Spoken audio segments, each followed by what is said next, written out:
কিন্তু কাঁদছে না, মানে কাঁদার ইচ্ছা আছে কিন্তু। আর এই কিরম তীর্থের কাকের মতো দাঁড়িয়ে আছে দেখো। আগে ভাগে বাবা রেডি হয়ে গেছে, কোনো টেনশন নেই, বুঝতে পারছো তো।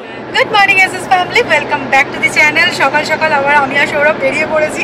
কাল থেকে আমাদের অনেকটা সময় গাড়িতেই কেটে যাচ্ছে, বুঝলে তো। কালকে বলছিলাম না যে একটা বিশেষ কাজ আছে, সেই কারণে আমাকে আর সৌরভকে সকাল সকাল বেরোতে হবে। আমি মার কাছে ইনফ্যাক্ট ওই কারণেই থাকতে পারিনি। একটা অফিসিয়াল কাজের জন্য আমাকে আর সৌরভকে এখন যেতে হচ্ছে মগরা। তো ব্যাকগ্রাউন্ডে অনেক কিছু চলছে, তোমাদের তো বলেইছিলাম আগে যে মগরায় একটা জমি কেনার ব্যাপার চলছে, আর এটা নতুন কিছু করার চেষ্টা আমি আর সৌরভ করছি। দেখা যাক কি হয় না হয়। আর দেখবে এই অফিসিয়াল কাজগুলো না একদিনে কখনো হয় না, যেদিনকে ভেবে যাবে হ্যাঁ আজকে হয়তো হয়ে যাবে, সেদিনকেই দেখবে কিছু না কিছু হয়ে গেল, হলো না, বলে আবার একদিন আসতে হবে। এর আগেও ইনফ্যাক্ট আমরা একবার গেছিলাম, তো আধ ঘন্টার মধ্যে আমরা পৌঁছে যাব। তো দেখো এই যেটা করব ভাবছি, যে পরিকল্পনাটা আমাদের আছে সেটা যদি গোপাল চায় তবেই হবে, কিন্তু আমরা চেষ্টা করছি। আর মামনি বাবাও সত্যি আমাদের খুব সাপোর্ট করছে যে না তোরা কর, মানে আমরাও জায়গাটা যে রক্ষণাবেক্ষণ করব বা ধরো কিছু করব, সেটাতে মামনিরাও খুব সাপোর্ট করছে আমাদেরকে। তো পেছনের সিটে কিন্তু আছে কচুরি আলুর দম, কারণ আমরা 7:30 নাগাদ বেরিয়েছি, তো ওই সময় ব্রেকফাস্ট করে আসা পসিবল নয়। আনন্দময় সুইটস থেকে আমরা কচুরি আলুর দম তুলে নিয়েছি, ওখানে গিয়ে খাবো। অল্প অল্প খিদে পেয়েছে, তবে আধ ঘন্টার মধ্যে পৌঁছে যাবো। Only time will tell. It's gonna take a lot, 'cause we've been through hell. I can't be without you. আর সবকিছু ঠিকঠাক করে হয়ে গেছে, যে আসার কথা ছিল সে এসেও ছিল, সমস্ত কথাবার্তা ঠিক হয়ে গেছে। বাট টাইম কিন্তু অনেকটা হয়ে গেছে, এখন বেজে গেছে 11:10। ভেবেছিলাম এখান থেকে 11টার মধ্যে স্টার্ট করে দেবো, বাট যা হয় আর কি, কথা বলতে বলতে এটার পর ওটার কথা, তো সময় লেগেই গেছে। বাট একটা খুব পজিটিভ সাইন, আমরা যেটা আশা করেছিলাম সেটাই হচ্ছে। তোমার সাথে কথা বলেও খুব মানে ভালো লাগলো। জিনিস হচ্ছে এসব কাজ করতে কিন্তু অনেকটা সময় লাগে, মানে ধৈর্য, এটা আমার মনে হচ্ছে ধৈর্যটা ধরেছি নিশ্চয়ই কাজটা। উনিও বলছিলেন সবুরে মেওয়া ফলে। তো যাই হোক, টাইম লাইনটা পেয়ে গেছি, এবং মানে আমি অবশ্যই করে বলবো one step forward, one big step forward. But সকালবেলা সেই কচুরি আনা হয়েছে, সেই কচুরি এখন খিচুড়ি হয়ে গেছে। যাই হোক, এখন ব্রেকফাস্ট করবো, করে ফটাফট রওনা দেবো।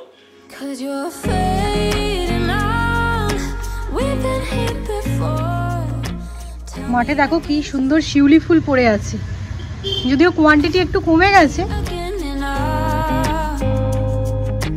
ব্রেকফাস্ট হয়ে গেছে, ব্যাগপত্র নিয়ে বেরিয়ে পড়েছি। সৌরভ তালা চাবি দিচ্ছে ঘরে। আর দেখো মাঠের অবস্থা আবার সে আগের মতন হয়ে গেছে, মানে একদম জঙ্গল। ওদিকে আর যাওয়ার কোনো প্রশ্নই উঠছে না। লাস্টবার এসে যখন 3 মাস ছিলাম একটু পরিষ্কার করানোর চেষ্টা করেছিলাম। হোপ ফর দ্য বেস্ট, সব কিছু ঠিক হয়ে যাবে। যদি এই অফিসিয়াল কাজকর্ম সব কিছু মিটে যায়, তখন এই জায়গাটা মেনটেন করাটা অনেক বেশি ইজি হয়ে যাবে। এখন সম্ভব হচ্ছে না, কারণ আমরাও অতটা মাথা দিতে পারছি না, কারণ অন্যদিকে মাথা বেশি দিতে হচ্ছে। তাই মেনটেনেন্সের দিকটা এখন অতটা কিছু মানে সম্ভব নয়। এখানে টগর ফুল ফুটেছে, আর এটা হচ্ছে কাঠগোলাপ। এগুলো দেখতে অতটা ভালো হয় না, 3টে ফুল ফুটেছে। চলো বেরিয়ে যাওয়া যাক।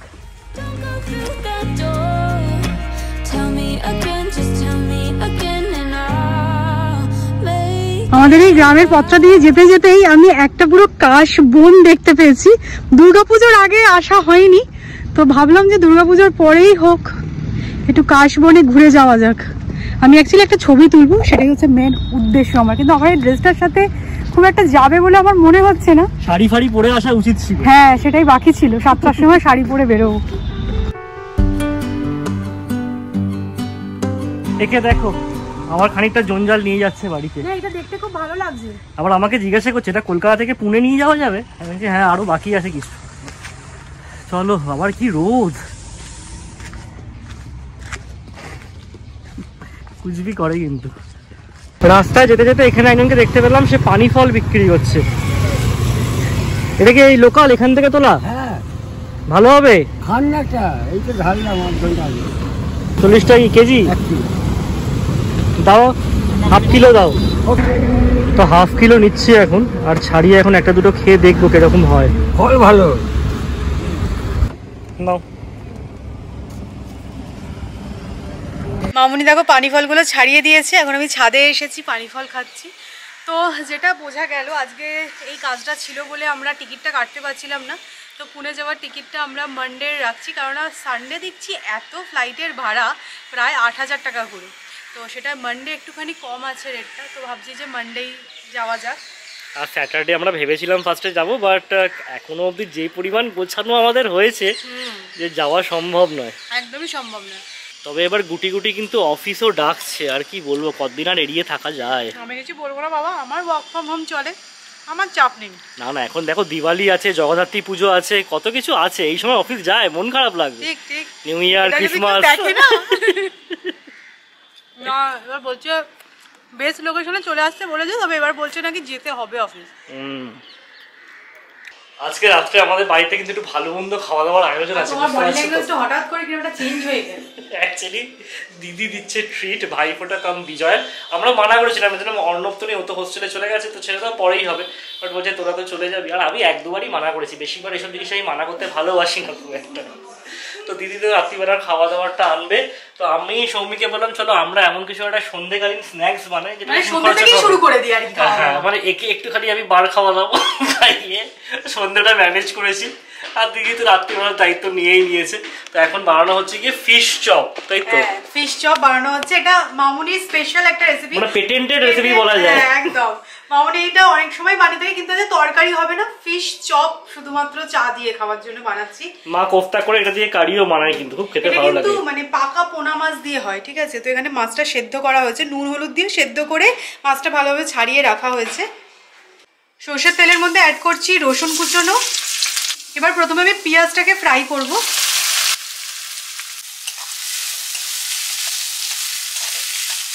এখানে কিন্তু হেড শেফ ভালো মতো ইনস্ট্রাকশন দিয়ে দিচ্ছে, যাতে একটু এদিক ওদিক না হয়। না, আজকে আমার হেড শেফ সমস্ত কিছু জোগাড়ের কাজটা করে রেখেছি, আচ্ছা, মানে সব গুছিয়ে টুছিয়ে রেখেছি। হেড শেফ জোগাড়ে রেখেছে আমি। তো মামুনিকে তোমরা অনেকদিন বাদে দেখছো ভিডিওতে। আমরা পুরী গেছিলাম, সেখানে তো মামুনি ছিল না, কালকের ভিডিওতেও ছিল না। তো আমাদের বড়রামের বাড়িতে না মোটামুটি কিছু না কিছু একটা অকেশন লেগেই থাকে, মানে মেনলি খাওয়া দাওয়ার অকেশনটা হয়েই যায়। অকেশন মানে কি উদ্দেশ্য জানার কথা দরকার নেই, খাওয়া দাওয়াটা হলেই হলো।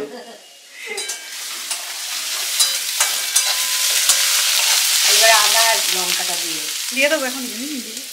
পেঁয়াজটা অল্প অল্প ভাজা হয়ে গেলে এর মধ্যে জুলিয়ানসে কাট করে রাখা আদা আর কুচিয়ে রাখা কাঁচা লঙ্কা অ্যাড করে দিচ্ছি। আদা আর রসুনের কোয়ান্টিটি একটু বেশি, তাহলে ভালো লাগবে খেতে। পেঁয়াজটা মোটামুটি ফ্রাই হয়ে গেলে এবার ওর মধ্যে ড্রাই স্পাইসেস অ্যাড করছি, হলুদ গুঁড়ো, লঙ্কা গুঁড়ো, কাশ্মীরি রেড চিলি পাউডার আর একটু জিরে গুঁড়ো, অল্প একটু টমেটো কেচাপ আর স্বাদ মতো নুন অ্যাড করে ভালো করে এটাকে কষিয়ে নেব। সো এবার সেদ্ধ করে রাখা মাছটা এই মশলার মধ্যে অ্যাড করে ভালো করে নাড়াচাড়া করে নিতে হবে। এটা বানানো কিন্তু ভীষণ সিম্পল, আর বুঝতেই পারছো মাছের চপ ভালো না হয়ে যাবে কোথায়। মাছটা কিন্তু দেখতে পাচ্ছি একদম ঝুরঝুরে হয়ে গেছে। গ্যাসের ফ্লেমটাকে একটুখানি লো করে কিন্তু ভালো করে নাড়াচাড়া করবে, তাহলে জলটা একদম ড্রাই হয়ে যাবে।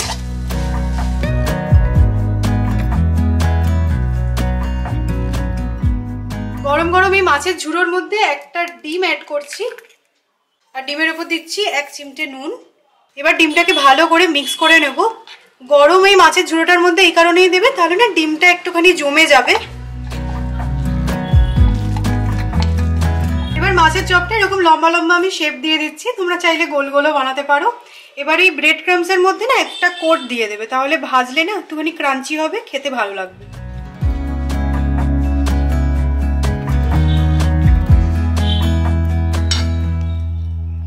আগে ভাগে বাবা রেডি হয়ে গেছে, কোনো টেনশন নেই, বুঝতে পারছো তো? হ্যাঁ, সেটা তুমি এবার শান্তিতে অফিসটা করতে পারবে নাকি? সেটাই মনে হচ্ছে, জানো তো। তো এটাকে এখন ফ্রিজে রেখে দেওয়া হবে, দিদিরা আসলে গরম গরম ফ্রাই করা হবে। মানে চায়ের সাথে টাটা কিন্তু আজকে পুরো ভালোই জমবে, ভালোই। তবে আমার অবস্থাটা একবার দেখাই তোমাদের, দেখেছো? 2 কিলো ঘেমে ফেলেছে। রাত 7:30টায় দেখলাম যে বেলটা ঠিক বাজলো, মানে দিদিরা এসে গেছে। কালকে জানো তো শাড়িগুলো কাউকে দেওয়া হয়নি, রাত হয়ে গেছিলো, সেখানে শাড়িগুলো বার করে নিয়েছি। দিদিরটা দিদিকে দিয়ে দেবো, মামুনিরটাও দিয়ে দেবো। তো ফিশ চপগুলোও ভাজতে হবে, আমি একটুখানি ফ্রেশ হয়ে নিলাম। চলো এবার নিচে যাওয়া যাক।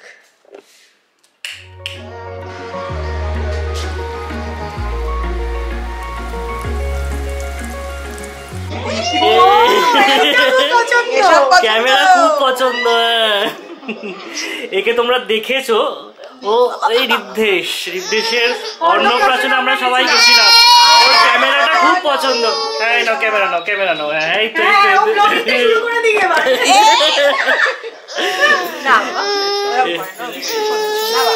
না না না না না না, ক্যামেরাটা দিয়ে তাকাতে হবে তবে তো নিতে পারবে। বাবা সবাই বদনাম করে দিচ্ছে। করলো মানে ওইটাও চাই, তারপরে নেওয়া হয়ে গেল মানে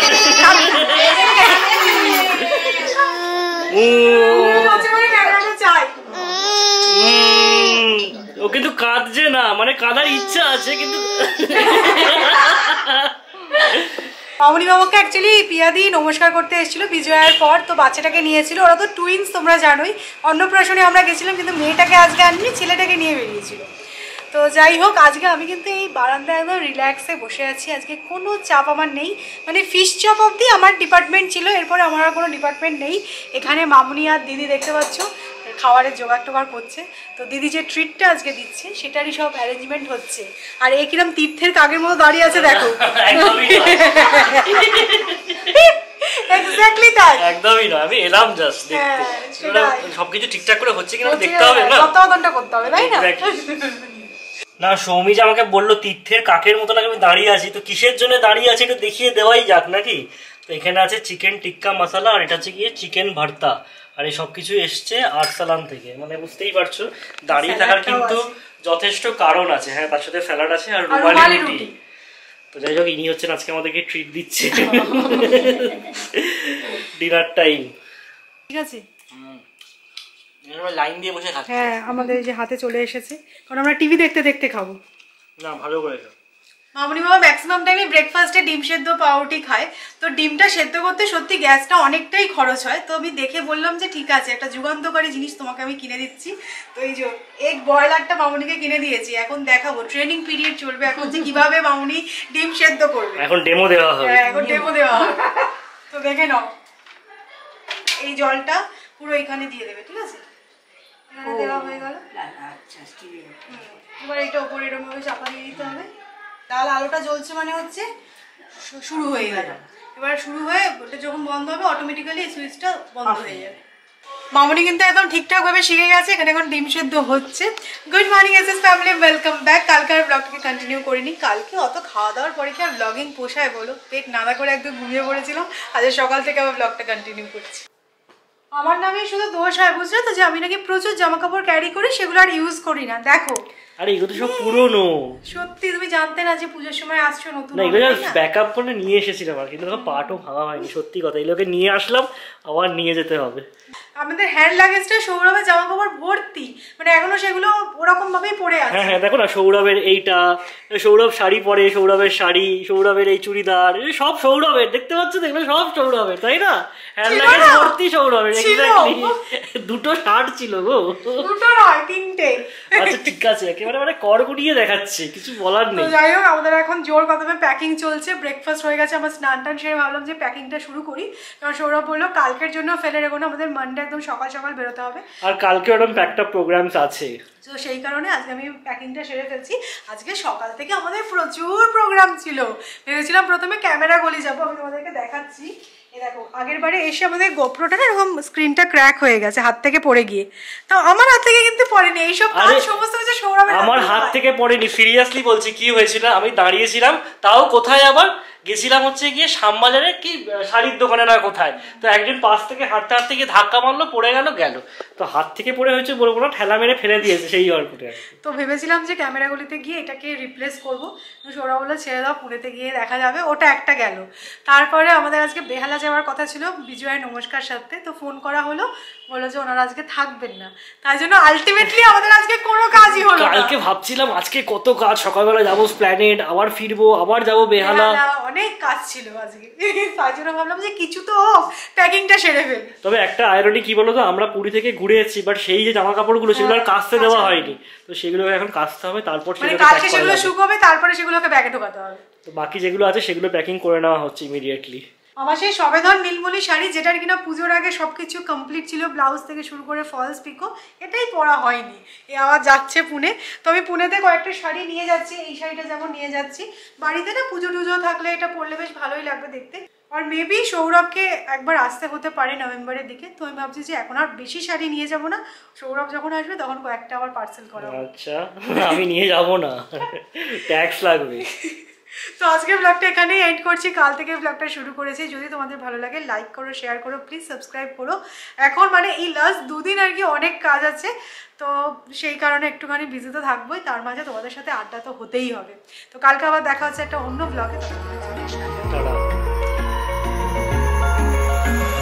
Wish I could say I was finally over you, but that's not the truth.